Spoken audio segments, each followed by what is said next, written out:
तो देखो, हम लोग एनर्जी का एक एक्सप्रेशन फाइंड किए थे इन टर्म्स ऑफ रिवर्ज कांस्टेंट। और वो एक्सप्रेशन कुछ इस तरीके का था कि energy in nth orbit was equal to z square by n square R C H, जहां r है रिवर्ज constant, c velocity of light and h is the Planck's constant. ठीक है, तो अगर ये एक्सप्रेशन हम लोग हाइड्रोजन एटम के लिए लिखें तो तब हम लोग बोलेंगे z का वैल्यू 1 हो जाएगा। और अगर z का वैल्यू 1 हो जाएगा तो हम लोग यहां से लिख सकते हैं कि E N equal to minus R C H by N square. अब हम लोग एज्यूम किए कि एक इलेक्ट्रॉन है जो किसी एक हायर ऑर्बिट से किसी एक लोअर ऑर्बिट पे जंप किया है।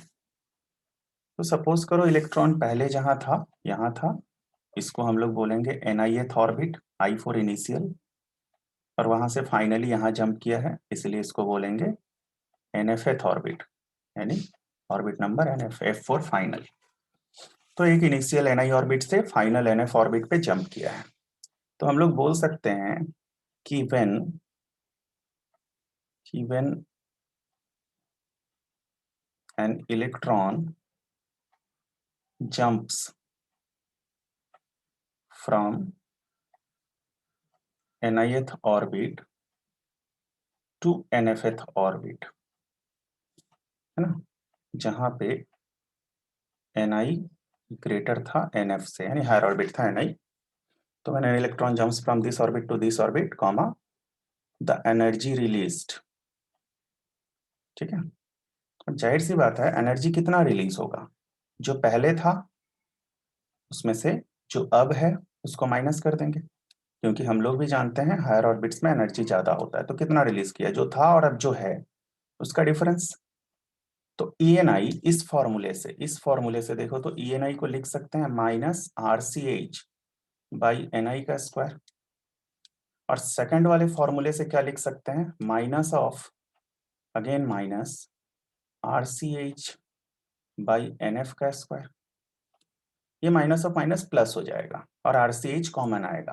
तो आर सी एच को कॉमन ले लो और जो पॉजिटिव आया उसको पहले लिख रहे हैं, जो नेगेटिव आया एन आई उसको बाद में लिख रहे हैं। लेफ्ट में रहेगा डेल्टा ई। बट हम लोग जानते हैं कि डेल्टा ई क्या होगा, H new, if the lost energy comes out in the form of radiation of frequency new.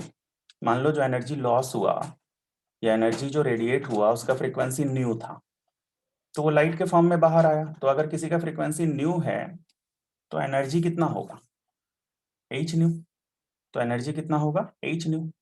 तो एनर्जी को हम लोग रिप्लेस कर दिए एच न्यू से, और बगल में लिखेंगे where where nu is the frequency of radiated energy. जो एनर्जी बाहर आया उसका फ्रीक्वेंसी हम लोग न्यू पकड़ लिए, यानी जो लाइट बाहर आया उसका फ्रीक्वेंसी हम लोग न्यू पकड़ लिए, ठीक ना।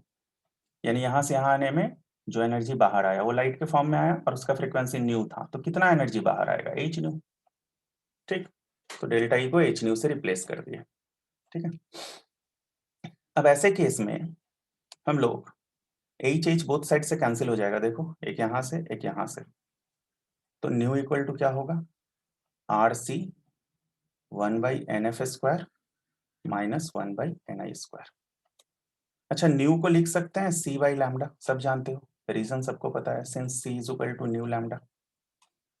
तो ये हो जाएगा आर सी, और यहाँ हो जाएगा 1/nf² minus 1/ni²। C C gone, तो व्हाट रिमेन्स ऑन लेफ्ट, 1/लैम्डा, है ना। तो नेक्स्ट लाइन में हम लोग लिखेंगे 1/लैम्डा is equal to R 1/nf का स्क्वायर माइनस 1/ni का स्क्वायर। दिस 1/लैम्डा is sometimes shown by nu bar, है ना, और इसका नाम होता है वेव नंबर। 1/लैम्डा को हम लोग वेव नंबर भी बोलते हैं, क्यों बोलते हैं बता रहे हैं। तो this is equal to 1/nf² minus 1/ni²। ठीक है, तो ये हमारा एक फाइनल एक्सप्रेशन यहाँ से आया। इसके ऊपर हम लोग डिस्कस करेंगे, पहले थोड़ा सा ये समझ लेते हैं कि वाई 1/लैम्डा और new bar is called wave number. देखो वेव नंबर का मतलब होता है number of complete waves formed, number of complete waves formed in unit distance. Unit distance मतलब 1 मीटर पे जितना फॉर्म होगा। तो इसमें कोई रॉकेट साइंस तो है नहीं। सपोज करो कि एक वेव है, तो एक कंप्लीट वेव हम लोग कब बोलते हैं, जब एक पॉजिटिव और एक नेगेटिव रीजन पूरा कंसीडर करें, या ऐसा बोलो जिसका लेंथ वेवलेंथ के बराबर होगा, तो हम बोलेंगे कंप्लीट वेव है। तो तुम लोग एक चीज सिंपल सा बताओ ना कि लैम्डा डिस्टेंस में कितना कंप्लीट वेव है। यहाँ पे एक कंप्लीट वेव है। कितने डिस्टेंस में, लैम्डा डिस्टेंस में कितने कंप्लीट वेव, 1। तो यूनिट डिस्टेंस में कितना कंप्लीट वेव होगा, 1/λ कंप्लीट वेव। यानी यूनिट डिस्टेंस में 1/λ कंप्लीट वेव फॉर्म हो रहा है। This is why 1/λ is known as wave number, यानी number of complete waves formed in unit distance. ठीक है, तो इस चीज को थोड़ा ध्यान में रख के अब हम लोग चलते हैं ये डिस्कस करने के लिए। तुम लोग नाम सुने हो different series, Lyman, बामर, Paschen, bracket, पीफॉन्ट etcetera. ठीक, तो थोड़ा उस डिस्कशन की ओर हम लोग चलते हैं। ये फॉर्मूला ध्यान में रखना, ये वाला। ठीक है, अगर सपोज करो कि सिचुएशन ऐसा हो कि एक इलेक्ट्रॉन है ना, और वो किसी भी हायर ऑर्बिट से जंप कर रहा है, बट आएगा फर्स्ट ऑर्बिट में। उसको ऐसे हम लोग समझते हैं, हम लोग जो अभी अभी लिखे थे वो था न्यू बार। ठीक ना, यहाँ देखो nu bar, nu bar is equal to क्या था, आर ब्रैकेट में 1/nf का स्क्वायर माइनस 1/ni का स्क्वायर, है ना। अब हम लोग ये कर दिए यहाँ पे कि इफ nf इज 1 यानी फाइनल ऑर्बिट फिक्स्ड है, और ni का वैल्यू 2, 3, 4 कुछ भी हो सकता है, तो ऐसे में हम लोग एक नया फॉर्मूला लिखेंगे, nu bar equal to R, ni के बदले 1 पुट कर दो, सॉरी nf के बदले 1 पुट कर दो, तो ये 1/1 स्क्वायर 1 माइनस 1/ni स्क्वायर। तो अगर हम ni का सारा वैल्यू यहाँ पुट करें एक एक करके, ni के बदले 2, फिर 3, फिर 4, तो हमको एक सीरीज मिलेगा, एक सीरीज ऑफ वेव नंबर मिलेगा। जैसे ni का वैल्यू यहाँ 2 पुट करो तो एक वेव नंबर मिला, फिर ni का वैल्यू 3 पुट करो तो एक और वेव नंबर मिला, ni का वैल्यू 4 पुट करो तो एक और वेव नंबर मिला। इस तरीके से एक सीरीज मिलेगा। उस सीरीज को हम लोग बोलेंगे लाइमन सीरीज। ठीक, लाइमन सीरीज। तो इस लाइमन सीरीज में याद रखना है कि ये सारा वेव नंबर वो सारा वेव नंबर जो किसी भी इलेक्ट्रॉन के फर्स्ट ऑर्बिट पे आने पे मिलेगा, चाहे वो सेकंड से फर्स्ट पे आए, या थर्ड से फर्स्ट पे आए, या फोर्थ से फर्स्ट पे आए, या तो वो फोर्थ से फर्स्ट पे आए, या वो फिफ्थ से फर्स्ट पे आए, कहीं से भी फर्स्ट पे आएगा, उस समय जो भी वेव नंबर हमको मिलेगा हम बोलेंगे it belongs to Lyman series. ठीक है, अब एक चीज और थोड़ा सा हमको यहाँ डिस्कस करना है, वो भी तुम लोग नोट करके रखोगे कि यहाँ ध्यान दो, कोई इलेक्ट्रॉन यहां से यहां आएगा तो ज्यादा एनर्जी रेडिएट होगा, या लास्ट ऑर्बिट से यहां आएगा तो ज्यादा एनर्जी रेडिएट होगा। डेफिनेटली इस केस में ज्यादा एनर्जी रेडिएट होगा, क्योंकि ये इलेक्ट्रॉन ज्यादा हायर ऑर्बिट पे था, तो उसके पास ज्यादा एनर्जी था, तो जब वापस आएगा तो ज्यादा एनर्जी रेडिएट करेगा। तो जो भी ज्यादा एनर्जी रेडिएट करेगा ना, उसका फ्रीक्वेंसी ज्यादा होगा, क्योंकि energy is equal to h nu. जो ज्यादा एनर्जी रेडिएट किया उसका फ्रीक्वेंसी ज्यादा होगा, और जिसका फ्रीक्वेंसी ज्यादा होगा उसका वेवलेंथ कम होगा।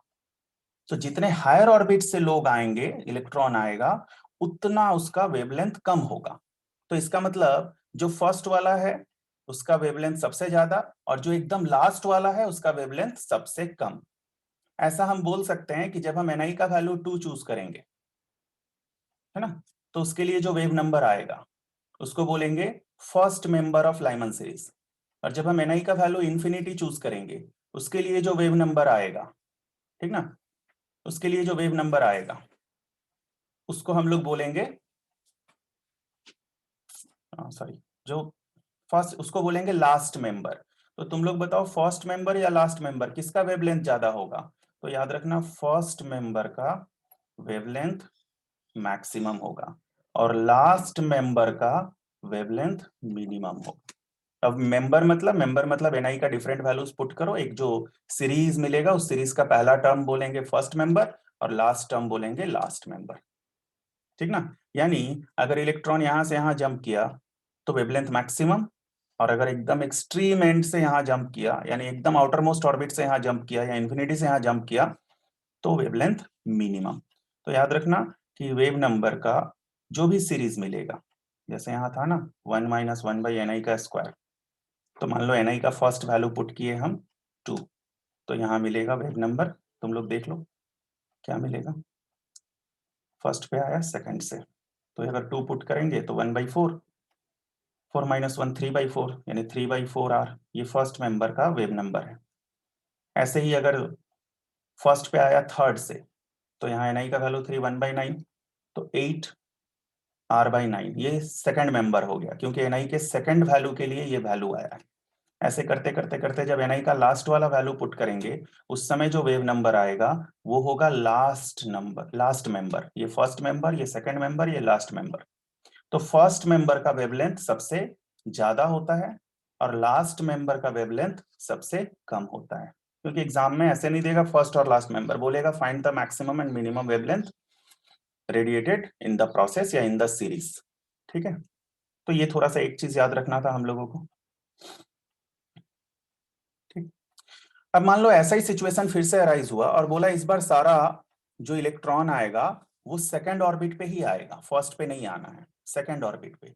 तो final orbit is the second one, और इनिशियल कहां से शुरू होगा, एटलीस्ट 3 से, क्योंकि सेकंड से सेकंड पे तो कोई जंप नहीं कर सकता है। और अगर फर्स्ट से सेकंड पे आया तो वो एनर्जी रेडिएट नहीं करेगा, वो एब्जॉर्ब करेगा, और अगर वो एब्जॉर्ब करेगा तो हम लोगों को कुछ मिलेगा नहीं बाहर। तो एटलीस्ट थर्ड से सेकंड, फोर्थ से सेकंड, फिफ्थ से सेकंड। तो ऐसे में जो सीरीज आएगा उसका फॉर्मूला हो जाएगा R1/NF², यानी फाइनल ऑर्बिट 2/1 - 1/NI², जहां NI का वैल्यू अब शुरू होगा एटलीस्ट 3 4 से करते करते इंफिनिटी। और यहां भी सेम रूल फॉलो करेंगे हम लोग, फर्स्ट मेंबर का वेवलेंथ मैक्सिमम, लास्ट नंबर का वेवलेंथ मिनिमम, और इसका हम नाम देंगे बामर सीरीज। यहाँ एक एडिशनल इंफॉर्मेशन याद रखना कि ओनली these रेडिएशंस यानी जितना भी यहाँ फ्रीक्वेंसी या वेवलेंथ मिलेगा, फॉल्स इन विजिबल रेंज। ठीक है, falls in visible range. Visible मतलब जानते हो, जो लाइट देखने में हेल्प करता है, यानी नाइदर इंफ्रारेड नॉर अल्ट्रावायलेट। ठीक, इसी तरीके से अगर बामर को छोड़ दो, अगर कहीं से भी आया और थर्ड ऑर्बिट में आया, तो तुम लोग जानते हो उसका फॉर्मूला क्या होगा। उसका फॉर्मूला होगा R1/3 का स्क्वायर - 1/NI का स्क्वायर, और वहां NI का वैल्यू शुरू होगा 4 5 6, यानी 3 के बाद से, है ना। तो इसको कौन सा सीरीज बोलेंगे, पास्चन। इसी तरीके से कहीं से भी आया और फोर्थ में आया, ये तुम लोग खुद से कर लोगे, तो ब्रैकेट, और कहीं से भी आया और फिफ्थ में आया तो पी फंड। तो ये सारे सीरीज थे हाइड्रोजन स्पेक्ट्रा के। तो इसमें अगर किसी को कोई प्रॉब्लम है तो देखो, एक बार सारा सीरीज हम लोग फेयरली लिखते हैं। पहला था लाइमन सीरीज। लाइमन सीरीज में क्या था, NI का वैल्यू 1 था, सॉरी NF का वैल्यू 1 था, और NI का वैल्यू 2 से कुछ भी हो सकता था, और इसका एक्सप्रेशन था new bar equal to R1 - 1/1², मतलब 1 - 1/NI का स्क्वायर। NI का वैल्यू 2 3 4 कुछ भी पुट करो, कॉरेस्पॉन्डिंग मेंबर तुमको मिलेगा। दूसरा था बामर। बामर कब मिलता है, जब कोई इलेक्ट्रॉन किसी हायर ऑर्बिट से सेकंड ऑर्बिट में आता है। So final orbit is 2, where initial orbit may start from 3 to can go up to any value, और ये होगा R1/2 का स्क्वायर - 1/NI का स्क्वायर। ठीक है, similarly Paschen, PASCHEN Paschen series, इसके लिए फाइनल ऑर्बिट होगा 3, तो NF का वैल्यू 3 और NI का वैल्यू 4 5 6, कहीं से भी हो सकता है, बस 3 के ऊपर से स्टार्ट करना है। तो ये हो जाएगा 1/3² - 1/NI का स्क्वायर। इसके बाद था ब्रैकेट। ब्रैकेट के केस में फाइनल ऑर्बिट था 4 और इनिशियल ऑर्बिट 5 से शुरू करके अप टू इंफिनिटी। तो इसके लिए एक्सप्रेशन हो जाएगा wave number equal to R 1 by final square minus 1 by initial square. और उसके बाद था पी फंड का, इसके केस में फाइनल ऑर्बिट होगा 5th, तो इनिशियल ऑर्बिट 6 से स्टार्ट करके अप टू इंफिनिटी, तो इसलिए इसका एक्सप्रेशन हो जाएगा r 1 बाई 5 का स्क्वायर माइनस 1 बाई ni का स्क्वायर। और इसके साथ 2-3 चीज ध्यान रखना। 2 चीज, पहला, किसी भी सीरीज का फर्स्ट मेंबर, किसी भी सीरीज का पहला वैल्यू, उसी को फर्स्ट मेंबर बोलते हैं। किसी भी सीरीज का फर्स्ट मेंबर होगा उसका लैम्डा मैक्सिमम होगा, और किसी भी सीरीज का लास्ट मेंबर होगा उसका लैम्डा मिनिमम होगा। और एक चीज, जो बामर है वो विजिबल रेंज में आता है। ठीक है, ठीक है। तो यहां से सीरीज स्पेक्ट्रा कंप्लीट हुआ। इसके बाद है रीस कॉम्बिनेशन और आयोनाइजेशन पोटेंशियल और आयोनाइजेशन एनर्जी, वो नेक्स्ट पार्ट में।